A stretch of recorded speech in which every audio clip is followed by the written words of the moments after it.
Thank you very much, Mr. McCabe. 100 days to save the next 100 years was how John Kerry, the US climate envoy, described this moment in our planet's existence. That may sound dramatic, but the scientific consensus is that he is right.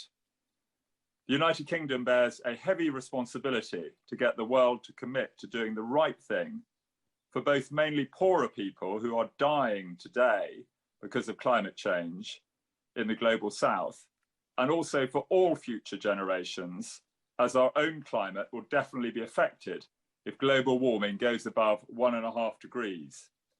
The recent extreme heat in the western United States and Canada and the floods in Germany and Belgium have demonstrated this amply. So while not having one shred of complacency, we can take some encouragement from the fact that when the UK took on the COP presidency, only 30% of the global economy was committed to net zero by 2050, and that figure has now already risen to 73%. In order to achieve even more, we need to get three areas to work together in perfect harmony, and those are technology, policy, and markets.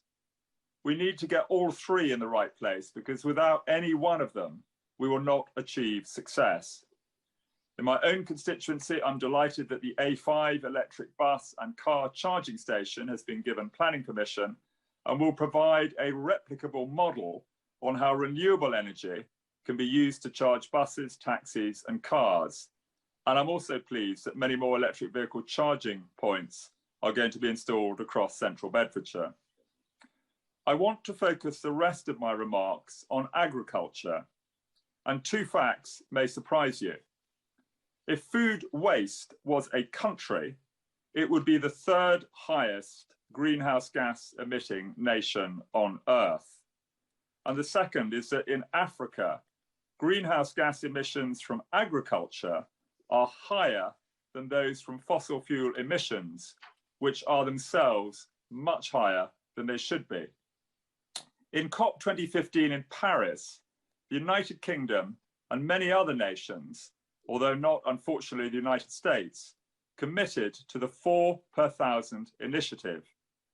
The soil can hold more carbon organisms than all organisms and plants on the planet combined.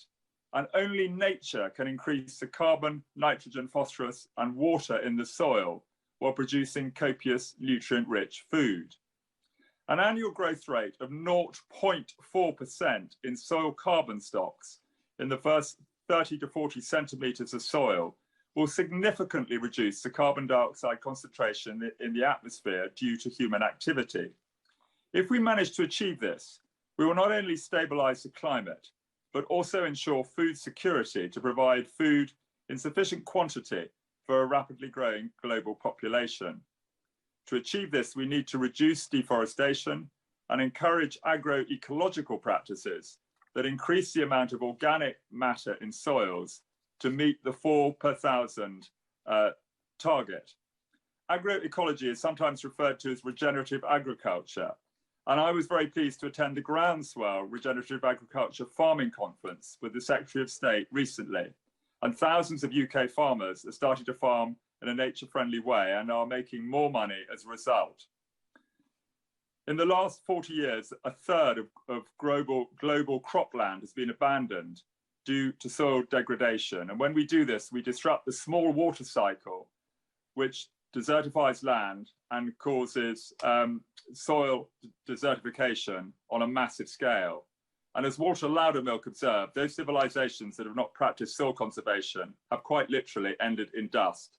So my plea to the Minister is to make sure we build on the achievement of COP15 and make sure that agriculture is front and centre of everything we are doing to reduce greenhouse gas emissions.